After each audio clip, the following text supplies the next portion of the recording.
lo que suelo hacer es hacer un resumen muy corto de lo que dijeron todos los expositores y después voy a dar mis propias reflexiones. Y nada mejor que arrancar, bueno, obviamente con lo que dijeron Lucas y Paula al arrancar.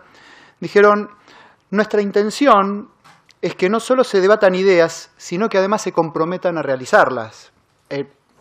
Así nomás, se comprometen a realizarlas, una cosa bastante fuerte. Dice, somos conscientes que el entorno nos obliga a trabajar en conjunto. Es una responsabilidad muy grande para todos. Y después, Paula, digamos, con ojos tiernos, dice, el South American Business Forum es una oportunidad única.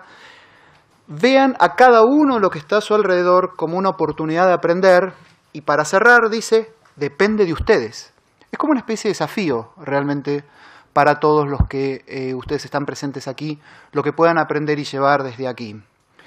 El rector del ITBA, Enrique Molina Pico, dijo, la tarea que tienen por delante es fascinante, pero tienen desafíos que hacer.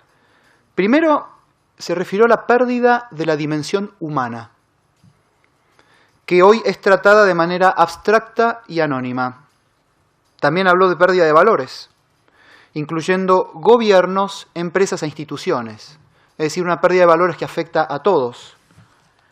Y, refiriéndose a varias instituciones, dice que la realidad los pasó por arriba, están siendo superadas por la realidad. Y él recomienda que durante todo el SAF ustedes mantengan un ojo enfocado en esta temática de la pérdida de valores. Luego se vio un video introductorio muy lindo donde dos ínfimas reflexiones, todos quieren ser parte del cambio y además tenemos, tal vez por primera vez en mucho tiempo, la oportunidad de hacerlo. Y hay como una pregunta, ¿te gustaría aceptar el desafío? Bueno, vamos a ver. Luego Guibert Englebian dijo, primero voy a contarles un poco el cambio en el que estamos sujetos a través del cambio tecnológico. Nos mostró una computadora muy vieja, la vieron, ¿no? La Texas Instruments 99. Se me cayó una lágrima. Debo decir que fue la primera computadora que usé.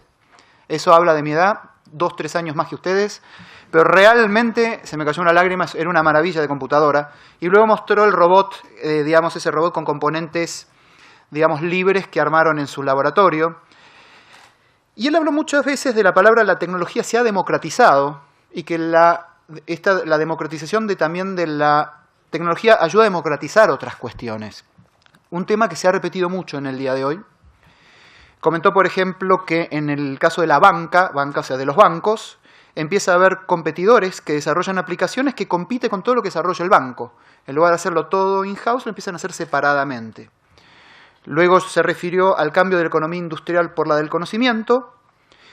Y ya se adentró un poco en la complejidad del ambiente de negocios, diciendo, uno, no entendemos a nuestra fuerza laboral, los jóvenes, lo que comúnmente se está llamando los nativos digitales. Y dice que las corporaciones empiezan a ser sensibles a esta temática. También dijo, bueno, con mucha claridad, ¿cuál es el ambiente de negocios hoy? Primero, un entorno desafiante. Segundo, un modelo del siglo XX. Y tercero, una fuerza laboral que no entendemos. Entonces dijo, ¿cómo competimos en este ambiente?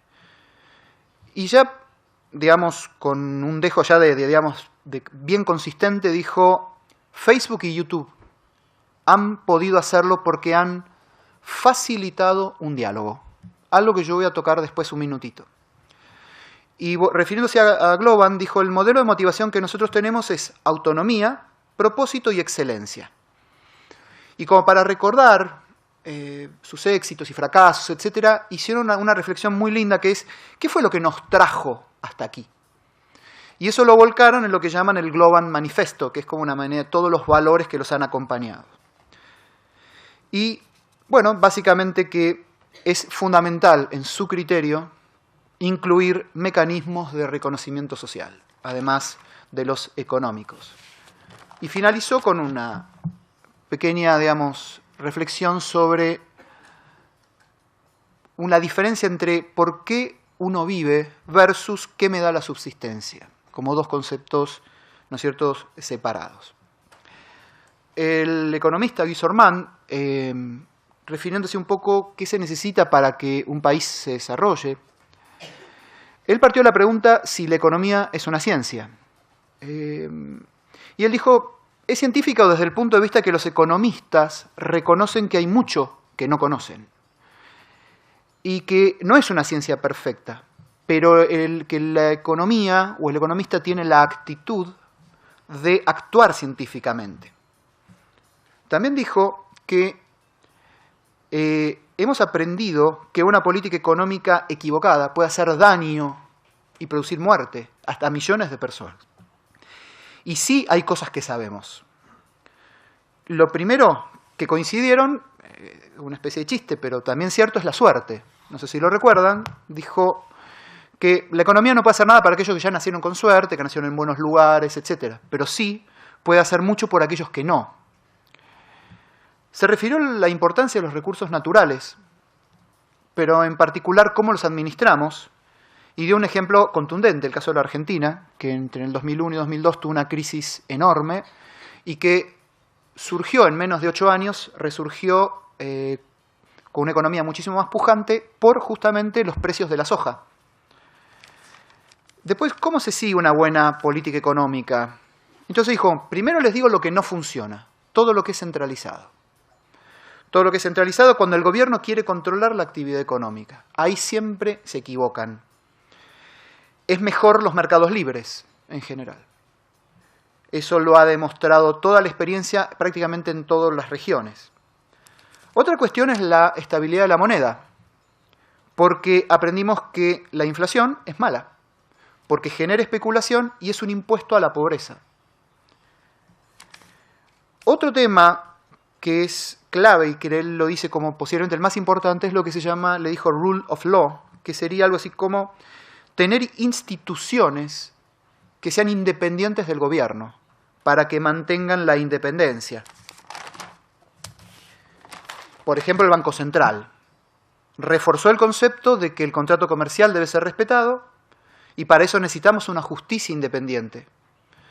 También medios libres e independientes, también justicia social. En esencia, es fundamental que el sistema sea predecible. Por ahí a los que no son latinoamericanos no les suena tanto, pero en Latinoamérica es muy común una lucha ideológica entre lo que es el mercado libre y la justicia social. Parecen como un antagonismo permanente en los partidos políticos, cuando en realidad no son contradictorios, y él lo rescata permanentemente.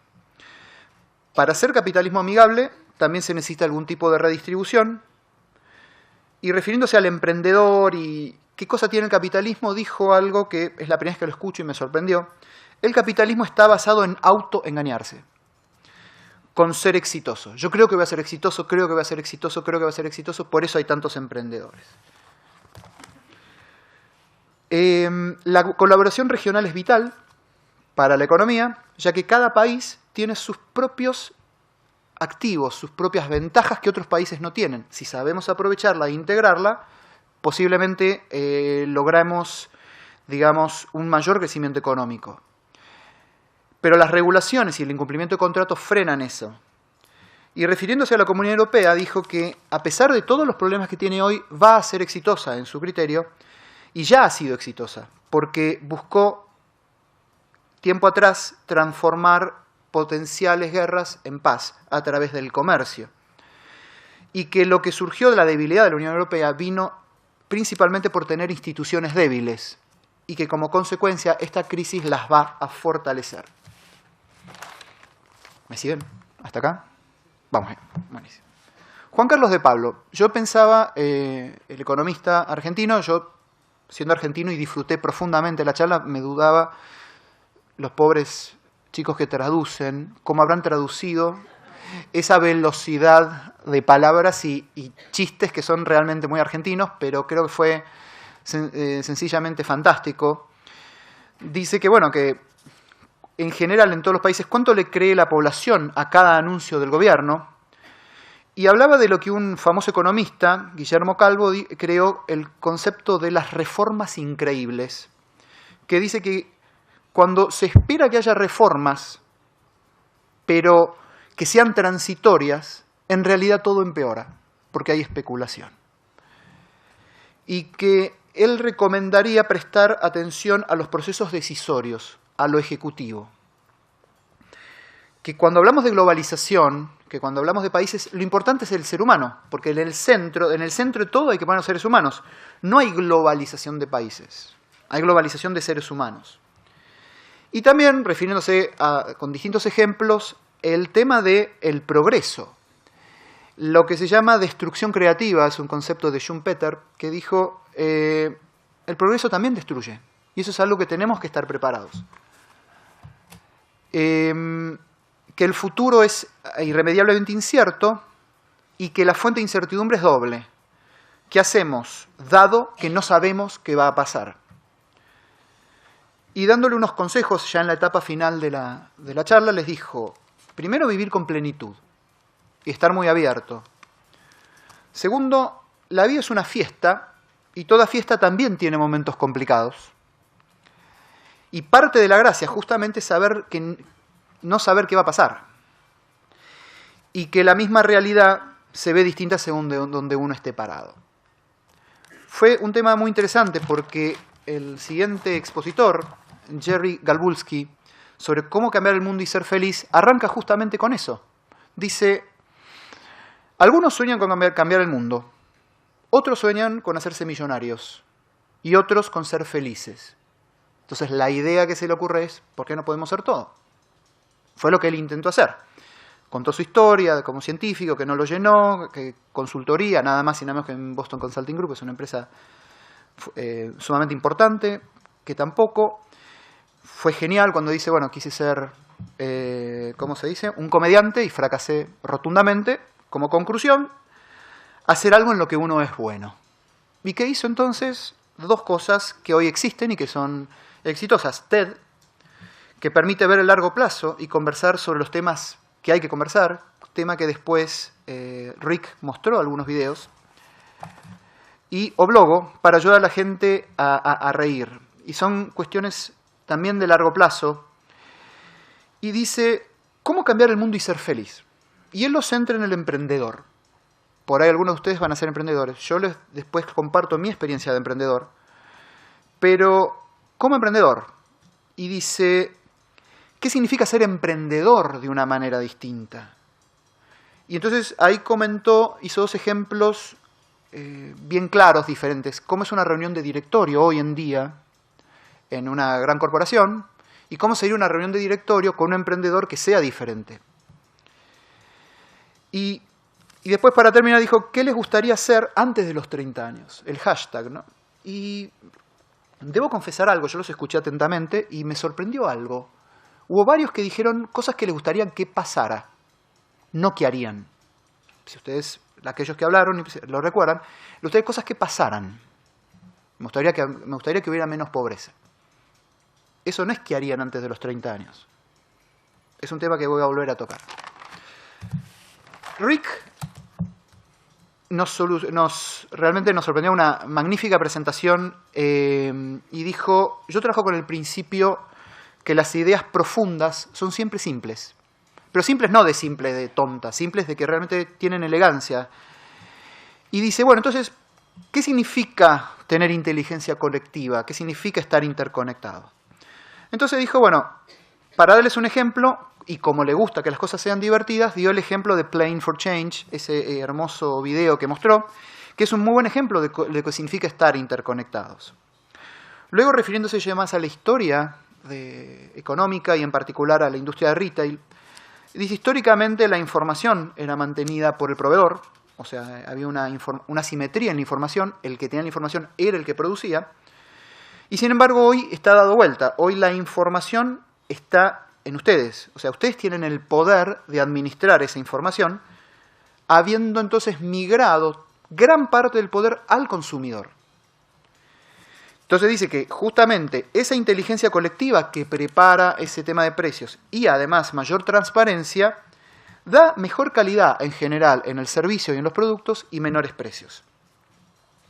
Más allá de lo interconectado que está la gente, dice, las estadísticas demuestran que la gente todavía se conecta con un número razonablemente reducido de personas.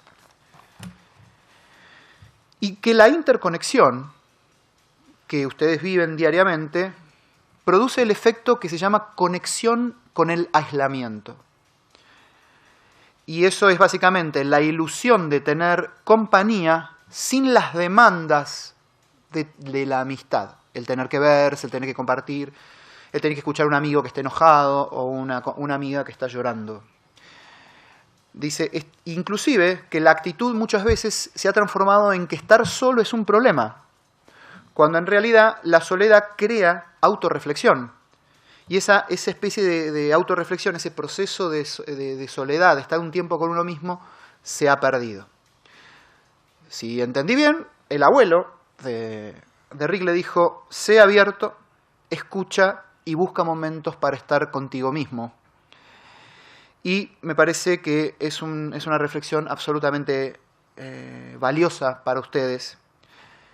Dice que, para ir finalizando, comentaba que al principio Internet proveía información, pero hoy la pide. O sea, daba la información a Internet, ustedes buscaban información, pero hoy Internet les saca información a ustedes porque ustedes proveen de contenido. Y que los principios, para terminar, con muy buenos ejemplos, dijo, los principios del liderazgo basado en apertura, y eran 4, la colaboración, la transparencia, el compartir y el empowerment o el empoderamiento de las personas. Y finalizando, dando un mensaje de marcado optimismo para todos ustedes. Así que bueno, esto es más o menos el resumen hasta aquí de...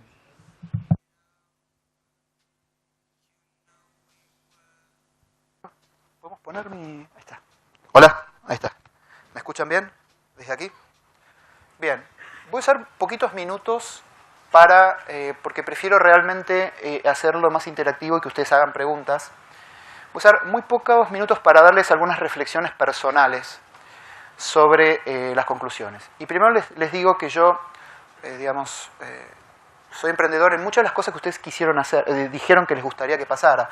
Acá había una señorita que decía, me gustaría, no sé, trabajar con empresas de impacto, me gustaría hacer esta cosa, esta otra cosa. Nosotros armamos hace unos años un fondo de inversión, es básicamente un fondo de capital de riesgo, en Argentina para financiar e invertir en proyectos justamente que es lo que estaba describiendo Jerry, ese tipo de proyectos. Se llaman proyectos de impacto o proyectos sustentables que buscan generar trabajo e inclusión social en la mayoría de la gente que tiene problemas, como así también generar un impacto ambiental sumamente positivo. Esa temática es muy hermosa y lo voy a dejar abierto a las preguntas que ustedes quieran hacer. No voy a hablar, por ahí doy un ínfimo ejemplo, pero lo dejo más abierto a ustedes. Sí me gustaría dar reflexiones que pensé a partir de todo el día y que me parece valioso. Una de las hipótesis que habla, digamos, el tema de objetivos globales, acciones conjuntas, es que el individuo tiene hoy, a diferencia de otras épocas, la posibilidad de elegir su futuro como nunca antes. Realmente es cierto, es decir, hay enormes posibilidades para ustedes. Esta sola reunión es para ustedes una gran oportunidad. Sin embargo, como suele suceder cuando hablo yo, trato de darles la visión conjunta. Nada representa sin la adecuada formación y la intención de hacer algo. ¿Me están entendiendo? O sea, ustedes pueden decir, la oportunidad está, pero la oportunidad por sí sola no se crea. Hay que usarla a la oportunidad. Entonces, ese es el primer punto para ustedes. Fantástico el contexto. Pero si no hacemos nada, si no elijo nada y no hago nada de esto, vamos a estar exactamente en el mismo lugar. Eso tiene mucho que ver con todo lo que les propuso Paulo, con lo que propusieron varios de los interlocutores de hoy, que era básicamente qué decisiones van a tomar ustedes. Yo tengo si ustedes se fijaron en mi currículum, yo estudié el tema de innovación tecnológica en MIT y soy director de una maestría que justamente trabaja sobre el tema de innovación tecnológica. Y creo que hay un enorme riesgo en todo lo que escucho. Y me sucede muchos años, porque tengo la suerte de estar en esta posición, estuve en esta posición los 8 años del SAF, y la verdad es que siempre lo veo, que hay como una idea de que la tecnología es fantástica, la tecnología resuelve, la tecnología esto. Y hay un gran riesgo de endiosar la tecnología y la capacidad de interacción como una condición necesaria y suficiente para hacer acciones conjuntas. Eso es un gravísimo riesgo conceptual, gravísimo. Tener la interconexión, una vez más, no significa nada. ¿Para qué se usa la interconexión? ¿Para qué se usa? Yo no uso Twitter. Facebook lo uso poco, solamente para encontrarme con amigos que hace 20 años que no veo. Y uso más LinkedIn, por cuestiones profesionales. Twitter no lo uso, me parece que no tengo ganas de gastar tiempo en escribir, en hacer tweets. Realmente no tengo ganas. Respeto profundamente al que lo use, ¿no? Ahora yo me pregunto, si yo hiciera una estadística de contenidos de Twitter, una estadística de contenidos de Facebook, ¿cuántos serían relevantes? ¿Cuántos estarían apuntados a acciones conjuntas? ¿Cuántos estarían destinados a resolver problemáticas reales? Si yo voy a Argentina, ¿cuál es el tema más dramático que existe en Argentina hoy en día? Pero la hiperinflación, no, la pobreza, no, tal cosa, nada. ¿Quién de los dos hermanos Canigia es más importante? ¿Sí? Ese es el tema. Dos hermanos Canigia. Los hermanos Canigia son dos personas que aparecieron hace poco en la televisión que sencillamente es inconcebible que puedan tener tanto espacio, ¿no es cierto? Ese es el tema. Entonces yo digo, la tecnología por sí misma no resuelve nada, chicos. No resuelve nada. Entonces estén atentos, porque no vamos a hacer nada con eso. Otra cuestión, que en un momento lo trajo también Jerry, pero esto es vital, es la innovación deja terreno fértil y toda la interconexión y el aparato de interconexión que existe en el mundo. En todos los aspectos, un gran terreno fértil para hacer acciones maravillosas. Pero ese espacio hay que ocuparlo. ¿Por qué? Porque si no, existe para acciones destructivas, que hoy se usan tanto como las constructivas. De hecho, creo que se usan más las destructivas que las constructivas. Ejemplo. Lo de la primavera árabe estuvo muy bueno, fue un muy buen ejemplo positivo, pero en muchos casos esto se utiliza, por ejemplo, para acoso laboral, acoso sexual, para explotación, se utiliza para bullying, ¿no es cierto?, a los chicos de colegio, se utiliza para desprestigiar, gravísimo que lo haga el propio gobierno, que los principales difamadores de Twitter sea el propio gobierno argentino, es una cosa inconcebible, sin ningún tipo de criterio de responsabilidad ética. Entonces los espacios que se dan hay que usarlos bien. Si no los usamos en la medida que corresponde, los van a usar otros en la medida que no corresponde. Entonces, una vez más, ¿dónde está nuestro foco? Y por último, yo lo veo con mis hijos. Es muy importante esto. Lo que llamamos generaciones nativas digitales. Es un buen término, me gusta. Y realmente yo puedo decir a ciencia cierta que me doy cuenta que mi hijo es nativo digital. Sin embargo, ¿saben los grados de responsabilidad que tiene un nativo digital? O sea, ustedes en el colegio les enseñaban, normalmente, se solía enseñar, que había un equilibrio. Si tenía una libertad, o un grado de libertad, tenía una responsabilidad asociada a ese grado de libertad. ¿Hoy existe eso en esto? ¿Existe en lo nativo digital? ¿Se enseñan usos y costumbres, ética, esto, aquello y lo otro, en todo lo que es interacción social? ¿O no? Es una pregunta, yo obviamente tengo respuesta, pero sé que en Argentina no sé, por ahí en países más desarrollados se da. ¿Quién dijo esta frase, por favor? Hoy.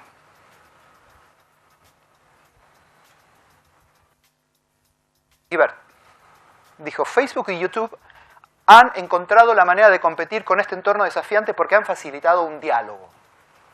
¿Sí? Lo dijo para decir justamente que ellos son los que pudieron competir en este entorno cambiante. Y yo me pregunto, ¿qué diálogo? ¿Qué diálogo? Una vez más, ¿qué usamos de todas estas posibilidades? ¿Sí? Se los puedo asegurar. Yo veo muchísimas estas cuestiones, a ver, este tipo de reuniones, yo participo en muchas, además de esta, en otras, inclusive en Argentina, en otros países. Hay grandes ideas, se arma mucho, ¿y después qué? ¿Y después qué? Y de vuelta la comunicación social y las redes sociales y lo demás, vuelve siempre a lo mismo. O sea, el diálogo que facilita puede ser el principio de algo, pero nada más que el principio. ¿Por qué? Porque las acciones, justamente, colectivas, que es lo que estamos, y acciones conjuntas, requieren diálogo, pero sobre todo un compromiso posterior. Y no lo resuelve Facebook. Facebook no resuelve ningún compromiso posterior. YouTube no resuelve ningún compromiso posterior. De hecho, justamente, todo lo que genera esta enorme conectividad es siempre lo más fácil de conseguir. El ejemplo que dio Rick de Best Buy y eso, es porque eso es información. Eso es información. Pero si no fuera información y si fuera agua, ¿por qué no puedo resolver el problema de agua con Facebook? ¿Puedo resolver el problema de agua en África con Facebook? ¿Puedo resolver la seguridad con Facebook? Les voy a dar un ejemplo. Mientras hablaba de esto, me vino a mi mente la imagen de una cosa que sucedió hace poquitito acá. Encontraron esclavos. Esclavos. ¿Cómo se encontraron? ¿Cómo pueden esclavos? Hay esclavos, obviamente forzados, ¿no es cierto? Pero se encontraron esclavos hace poco acá cerca en el Riachuelo, que es un río muy contaminado. Sin saberlo. Buscaban, digamos, de qué manera hacían daño y se encontraron con esclavos. Esclavos. Estamos hablando de esclavos en el siglo XXI. ¿Y Facebook? ¿Qué hacemos con Facebook? ¿Qué hacemos con YouTube, con esclavos? ¿Lo damos a conocer? Y todos ponemos ¡me gusta! ¿So what? ¿Qué hago después? ¿Qué voy a ver? ¿Esclavo? ¿Voy a hacer esto? ¿Voy a hacer lo otro? O sea, es muy fácil la conectividad. En inglés se dice handy, o handy, está al lado, lo tengo acá. Es inmediato. Lo que no es inmediato es el compromiso. ¿Qué hago después?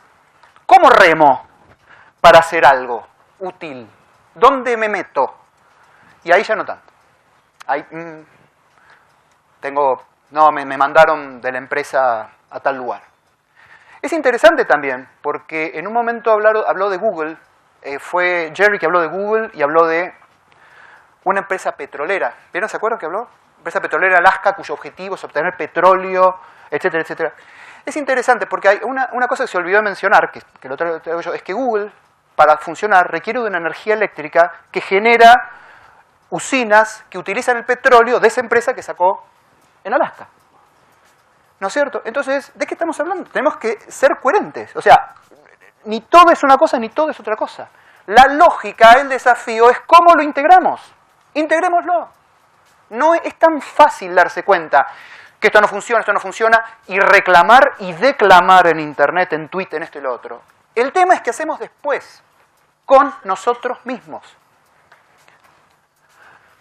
La otra pregunta es, las instituciones sólidas e independientes han demostrado ser muy importantes para el desarrollo económico, lo dijo Guy Sorman. ¿Y cómo se lucha en este contexto con las instituciones? ¿Hacemos algo? ¿Nuestros tweets, nuestra interacción, nuestras acciones conjuntas, ayudan o destruyen instituciones? Yo no tengo respuesta en esto. En esto definitivamente no tengo respuesta. No lo sé.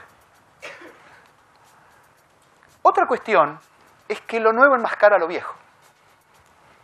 Es muy peligroso. Ustedes son nativos digitales o casi nativos digitales. Hay una idea de que, bueno, todo es nuevo, todo esto, todo lo otro. No, señores. Lo nuevo enmascara lo viejo. Lo viejo está dando vueltas siempre. Las mismas actitudes dinosauricas de grandes corporaciones se pueden encontrar en emprendimientos de gente joven. Los mismos errores conceptuales de personas mayores se pueden encontrar en jóvenes adolescentes. Los mismos. Nativos digitales o no. Yo puedo enmascarar con esto y lo otro, que es nuevo, esto, creativo, muchísimo, muchísimo daño.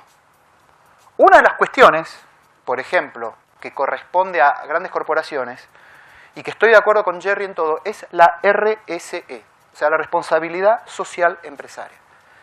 Es un concepto muy pobre, al menos es algo, pero Nosotros hicimos el Fondo de Inversión en Proyectos Sustentables porque nos dimos cuenta que la RSE no sirve. En muchos casos es lo que se dice greenwashing. O sea, es básicamente hacer algo como una aspirina de conciencia. Hacemos una aspirina de conciencia. Qué bueno, ya está.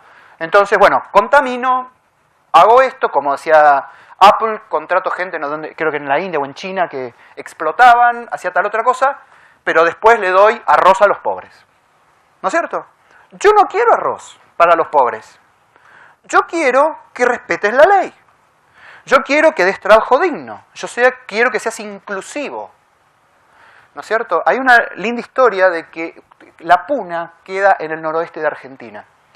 Y es un hermoso lugar donde van visitantes europeos. Es una zona muy pobre, pero muy digna. Muchas veces los visitantes europeos cuando van, la acción, ¿cuál es? Es una acción de RSE. Por ejemplo, bancos internacionales. Cuando la persona va y escucha las historias de la gente de La Puna, en muchos casos se ponen a llorar. Se ponen a llorar realmente. Acto seguido sacan la billetera y quieren darle plata. La gente de La Puna le dice, no, yo no quiero plata. Yo no te pedí donaciones. Yo quiero que vengas y que digas a los demás que acá vivimos bien. ¿Me entendieron? Eso quiero. Es distinto. Bien. ¿Puede existir un fracaso institucional pero un éxito colectivo? Pregunta difícil. Sí. Río +20. Río +20, nosotros estuvimos en Río +20.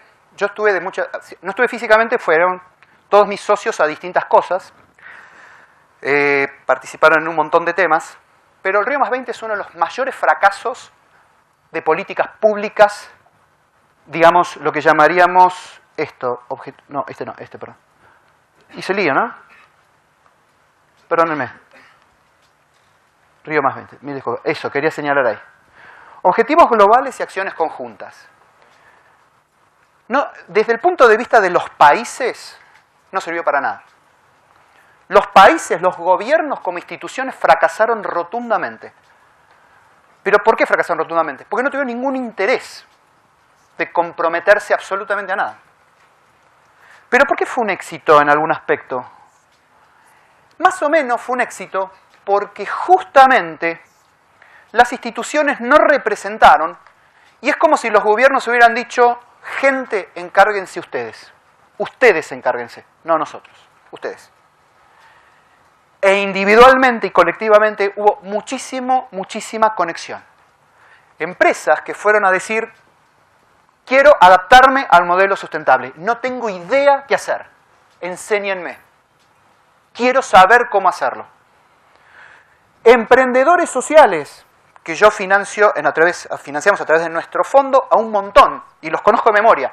Esos emprendedores sociales fueron, quiero aprender cómo hacer una empresa bien, porque quiero que sea sustentable económicamente para poder tener impacto. Ese fue el logro, ese fue el gran éxito.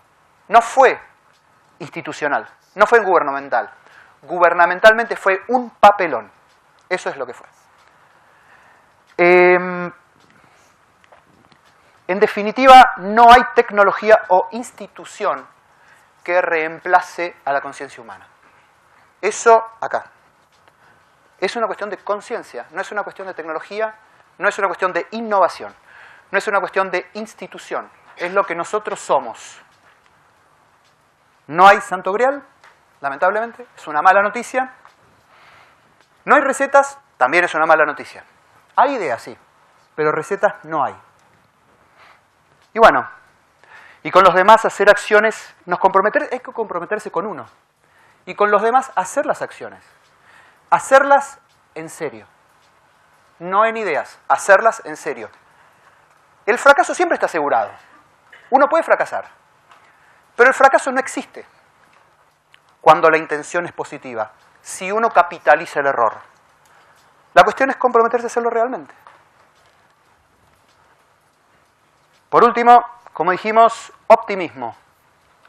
Crean que lo pueden hacer. Así que bueno, les agradezco muchísimo y espero sus preguntas. Gracias. Muchas gracias.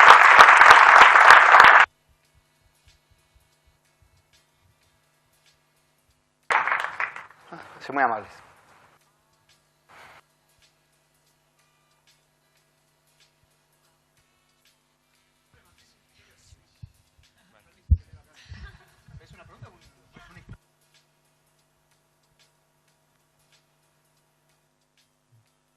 Paradigmas que no convergen, que no congenian.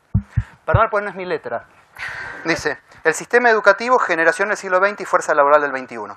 Esto conlleva a pensar que hay valores que pueden haber quedado obsoletos. Pregunto, en este contexto, ¿no crees que es necesario repensar el sentido de la libertad? ¿Qué significa ser libre en este nuevo contexto? Y luego, de dar la respuesta, a partir de la respuesta, a pensar en la responsabilidad. ¿Qué significa? Gracias. Entonces, ¿qué significa ser libre?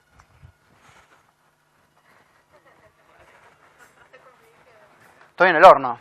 ¿Ahora qué hago con esa pared? ¿Qué significa ser libre? Yo me siento libre. Yo me siento libre porque hago lo que quiero. Sí. No, los valores se pueden repensar mucho, totalmente. Lo que ocurre es que en el fondo las elecciones siempre están. La gente puede tener valores, digamos, saber cuáles son los valores, pero no los elige. La gente puede tranquilamente, sabiendo que el valor es esto y esto, por confort, comodidad, elegir otro valor. Yo cuando decía, me encantó lo de si se puede ganar dinero, si se puede ser feliz y si se puede... ¿cuál es la otra? Cambiar el mundo. Yo, no, a ver, pienso que, digamos, obviamente con un ínfimo, si lo que se necesita para cambiar el mundo es un océano Pacífico, yo tengo una gotita de agua. Yo soy feliz, el dinero no me falta, los 10 millones de dólares que gano por mes los puedo disfrutar tranquilamente, pero el tema de cambiar el mundo, ese es mi objetivo primario. Pero yo soy feliz, yo no voy jamás a elegir una cosa que no esté de acuerdo a mi criterio. Pero hay gente que sí hace eso. Y no es por necesidad económica, porque la necesidad económica aparente enmascara en realidad el deseo de no jugarse. No, pues yo tengo que mantener una familia, entonces tengo que seguir trabajando en esta empresa que hace esto, aquello y lo otro. La libertad es genuinamente, en mi criterio, es hacer lo que verdaderamente sentís, instintivamente. No de un valor externo, sino de un valor interno. Los valores externos depende de cada país, depende de cada región y depende de muchísimas cosas que están fuera de tu control. Tus valores internos son tuyos y sí tenés control sobre ellos. Entonces la libertad es sentir que vos fluís por donde tenés que estar. Yo voy por donde tengo que ir, tengo que estar con esta persona que quiero estar, estoy haciendo esta charla que quiero estar y que quiero darle y que quiero conmoverme. Eso es lo que quiero y eso me da libertad. Mucho más que estar diciendo, bueno, yo podría estar ahora, que perfectamente podría estar en New York haciendo una presentación en una corporación y ganando muchísimo más dinero haciendo otra cuestión. Absolutamente. Pero yo elijo esto. Eso es mi libertad. Entonces, repensar la libertad es genuinamente hacer lo que uno cree que tiene que hacer. Esa es mi opinión. ¿Ok? Otras preguntas, chicos. Temáticas. Señorita. Sí. Esto a partir, digamos, de que vos comentás que trabajás como parte del Fondo Equitas. Sí. Digamos, lo que voy a decir tiene que ver con que soy una convencida de que se puede ganar plata, sí, a los mismos niveles que en los fondos de inversión comunes, digamos, generando impacto a nivel de responsabilidad social y a nivel de ambiente. Sí, pero me gustaría que hicieras vos, que tenés experiencia, una reflexión al respecto para que nos llevemos ese mensaje. Me parece, muchísimas gracias. Es un tema muy importante esta cuestión. Nosotros financiamos 7 proyectos. 7 emprendedores, algunos les fue bien. A ver, 2 fueron de tecnología, uno les fue muy bien, que es de Litva, dicho sea de paso. Otro nos fue muy mal, que era de biotecnología. Y el resto eran todos sociales. De todos los sociales tuvimos muchísima suerte con varios proyectos, por ejemplo, que eran de inclusión social para gente con discapacidad mental, para hacerlos trabajar. Fue un proyecto fantástico que, digamos, financiamos. Tuvimos un proyecto de salud que fue fantástico, que financiamos, y que no solo lo financiamos, sino que además ahora, digamos, el médico famoso, un médico famoso de la Puna, justamente, que dio charlas en TED, nos pidió asociarse, o sea, ahora estamos armando una nueva empresa de salud, acceso a la salud para gente de bajos recursos. Y lo vamos a estar replicando en toda Argentina con una nueva empresa con él. Y por último tuvimos algunos que muy buena onda y demás, y nos fue bastante mal. Entonces yo digo, en el fondo, ¿en qué fallamos o en qué vimos y qué no vimos? Y miren, chicos, así como yo soy muy enérgico en decirles, sean coherentes en muchas cosas, también soy muy enérgico con los emprendedores sociales en ser coherentes. La gran diferencia entre los emprendedores sociales que triunfaron o que de alguna manera nos ayudaron o que todo funcionó bien y los que no funcionó es que fueron buenos líderes. En el fondo es lo mismo. Ya sea que lo quieras hacer de impacto o no de impacto, la persona sigue siendo la misma y la persona puede ser emprendedor social, pero comete los mismos errores. Tiene los mismos problemas de miedo, problemas de ego, problemas de desconfianza. Y es lo mismo que cualquier emprendedor. Y entonces mi reflexión es, de hecho fue increíble, personas que fracasaron pero por tontos. No por un problema dramático, por tontos, y no hay nada que hacer. Es una pena. Y bueno, pero mira qué cosas lindas hizo antes. Sí, bueno, pero a mí me hizo perder no sé cuánto, nos hizo perder mucho dinero, pero más que por el dinero, es por el hecho de que estamos implantando un concepto en el que podés hacer, digamos, tener enorme impacto siendo rentable. Claro. ¿Saben por qué es tan importante ese concepto? Porque de esa manera se quiebra un paradigma y un modelo mental, que es lo que tiene impacto, ONG y donaciones. El resto son negocios. Nosotros lo llamamos teoría de los dos bolsillos. Un bolsillo, gano dinero, con malas artes si es necesario, y otro bolsillo, doy arroz a los pobres. Claro. Si nosotros logramos que proyectos de alto impacto sean rentables, pueden lograr financiación mainstream. Mainstream significa de todos los financiadores estándares. Léanse bancos, fondos, etc. Entonces el dinero pasaría a ser enorme y no tendría que ser eso. Entonces mi experiencia indica que hay que saber manejar, que hay que saber manejar una empresa y que por mejor actitud que tengas, a César lo que es del César y a Dios lo que es de Dios. Si vos tenés a Dios, querés darle la actitud de este proyecto, el impacto que querés tener, fantástico. Pero César es el manager. Estudiá. No hagas pavadas. Para eso se estudia. ¿No es cierto? Y esa es mi experiencia. Otras preguntas, chicos. Sí, allá hay un joven. Tengo otra.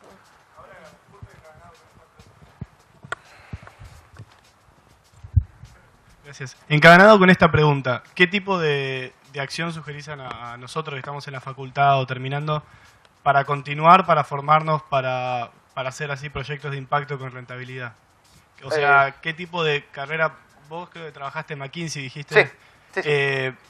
No sé si te sirvió eso o qué harías vos hoy para formarte, para poder hacer esto y no hacer esos errores tontos que te pueden costar el emprendimiento. A ver, esto es una buena pregunta. Yo tuve una experiencia muy vasta en empresas internacionales, en temas de tecnología, producción, consultoría, M&A, fondos de inversión. Es una cosa muy muy estricta en muchos temas que te forman de una manera. Todo ese bagaje de conocimientos puesto al servicio de otras causas es un enorme activo. Es una gran ventaja. Entonces, yo lo que quiero decir es, porque he notado muy buena intención en ustedes, es, de nuevo, lo del César y lo de Dios. Es decir, ustedes tienen que aprender a administrar una organización. Con o sin fin de lucro, no hace una enorme diferencia. Hay que administrar seres humanos, expectativas, diría yo, problemas operativos, problemas tecnológicos, un montón de cosas. Entonces hay que aprender a administrarlo. Entonces, ya sea que quieras dedicarte a uno o a otro, aprende. Asumí que todo lo que vayas a aprender es esencial para lo demás. Entonces, mi mayor consejo es que, en este contexto, es que cualquier trabajo que hagan, por distinto que sea o por simple que sea, lo hagan con la mayor conciencia posible. Como si te estuvieras entrenando, ¿no es cierto? Para, de alguna manera, llegado el caso, usarlo cuando sea el momento. Todavía no hay una masa crítica de proyectos de esta naturaleza para dar trabajo a personas tan sofisticadas como ustedes. O sea, ustedes los conozco perfectamente a las personas como ustedes y los roban de las grandes empresas. Pero en algún momento, si ustedes quieren iniciarse en este tema y quieren buscar estos proyectos, asóciense o búsquenlo a partir de empresas, instituciones que ya lo hayan hecho, tratando de brindar la ayuda o su mejor servicio profesional a ellos. Es decir, tratando de decir, bueno, no sé, mira, tengo ganas de aprender esto, me gustaría hacerlo en tu fondo. Nosotros hoy, por darte un ejemplo, hoy no tenemos dinero para tener gente, pero si tenemos dinero, yo seguramente buscaría un egresado del ITBA para que me ayudara en evaluar proyectos de impacto. Fíjate que una de las maneras que yo hago para no resolver, como no tengo dinero, en muchos casos, para resolver esto, lo hago con investigación de tesis. Yo tengo 6 o 7 tesis por año, en este momento que son todas de investigación de esta temática. Energías renovables, por ejemplo, en este momento estamos analizando la cadena de valor del litio, a ver si le conviene o no a las comunidades originarias de la Puna explotar el litio. Y estamos haciendo eso con una tesis.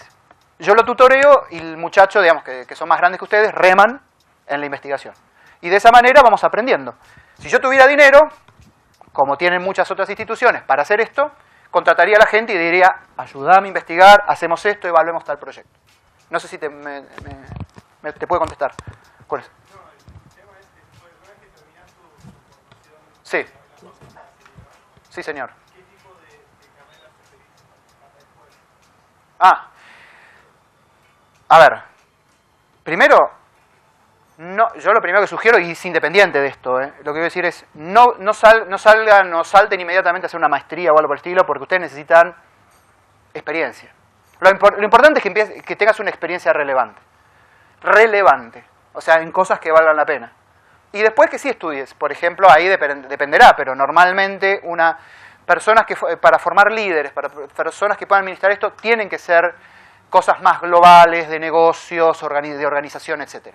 No técnicas, totalmente técnicas. O sea, normalmente una formación internacional de negocios da una muy buena perspectiva para ayudarte después. Pero lo primero que tenés que hacer, mi mayor consejo, es experiencia, no es millaje, como se dice, ¿no? Millaje.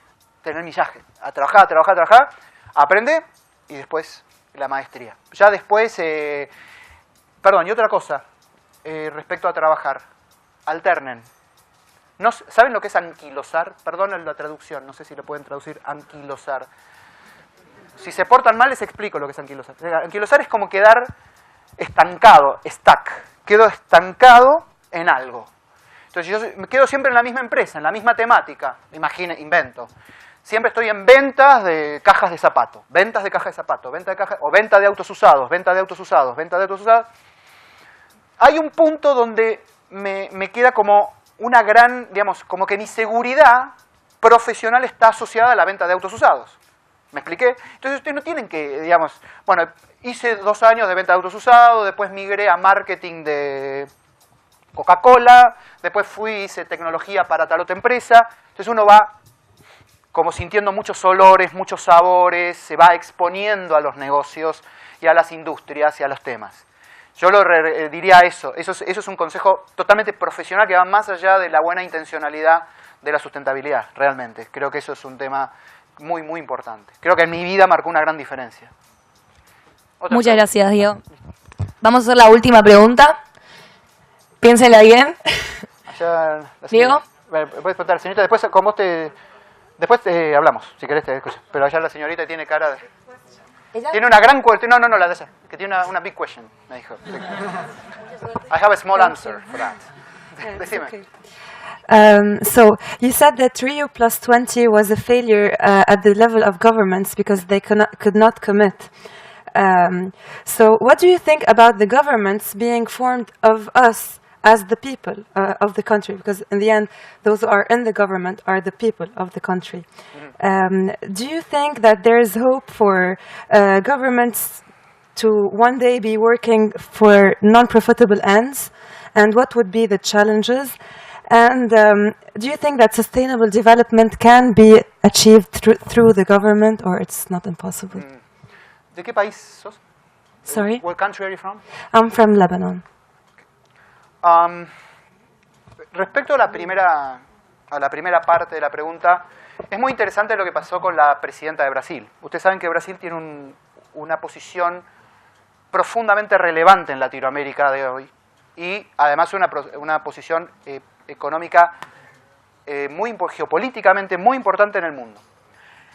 Y la presidenta, digamos, cuando hubo mucho contacto con la presidenta previo a Río +20, donde se le decía que hablara de esta cuestión de sustentabilidad, de inversión de impacto, de estas cuestiones. Y ella dijo en un momento, no, vamos a hablar de crecimiento. Crecimiento, crecimiento, crecimiento. Crecimiento que en un mundo que es finito, que en algún momento va a explotar, con lo cual... ¿Pero por qué toma esa decisión la presidenta de Brasil? Porque es un modelo que está en marcha en Brasil hoy y que le resultó exitoso hoy a Brasil. Hoy a Brasil le conviene crecer, aún insustentablemente. O sea, no sustentablemente le conviene crecer porque de alguna manera la población se beneficia con eso. Entonces, ahí viene la otra parte de tu pregunta, es decir, ¿qué representa el pueblo? ¿Y qué puede pasar con la gente? Ahí está lo que yo les decía, ¿dónde se involucran ustedes? Si el gobierno me da fútbol gratis, me da un plan social y puede hacer lo que quiera, total yo ya estoy feliz, entonces básicamente no estoy cumpliendo mi rol. En un mundo sustentable, no estoy cumpliendo mi rol como, diría yo, como ciudadano. Estoy dejándome engañar. Me están casi como diríamos, como coimeando. ¿Cómo es la palabra que no es coimeando? ¿Cómo es? Sobornando. Es casi un soborno. Y entonces, si yo puedo en Brasil sacar mucha gente de la pobreza, dándole que paguen con cuotas un televisor, eso la gente lo hace feliz, y ella ve que lo hace feliz, entonces, ¿cuál es su incentivo para hacer el cambio? Lo mismo Estados Unidos, lo mismo España, que creció un montón con deuda de la Comunidad Europea, que hablaba hoy Guy Sorman. Entonces, cada uno de ellos mantiene el mismo principio. Prefiero crecer, mantener mi status quo, prefiero seguir consumiendo esto o lo otro, total, los problemas están en otro lugar, no están conmigo. Y entonces, ahí surge que, bueno, obviamente el gobierno, de alguna manera, va a tratar de hacer, en principio, lo que cree que es lo que la gente busca. Y si la gente no exige, no demanda, etcétera, no va a funcionar. Y la última porción de tu pregunta, entonces, ¿qué es lo que hay que hacer? ¿Y si los gobiernos pueden hacer sustentabilidad? No. Definitivamente no. La sustentabilidad se va a lograr con comportamientos individuales y colectivos independientemente de las instituciones. Eso significa, ¿qué hacen ustedes y qué hago yo? ¿Qué consumo? Tengo la opción de ir en tren o ir en auto. Invento. Bueno, voy en auto porque tengo ganas de, no sé, de ir cómodo. Pero tu huella de carbono es mala. Entonces prefiero ir en tren. No, pero prefiero en auto. Ahí es donde se resuelve la sustentabilidad. No en lo que diga la presidenta de una ley, que qué sé yo y qué sé cuánto, que no va a funcionar.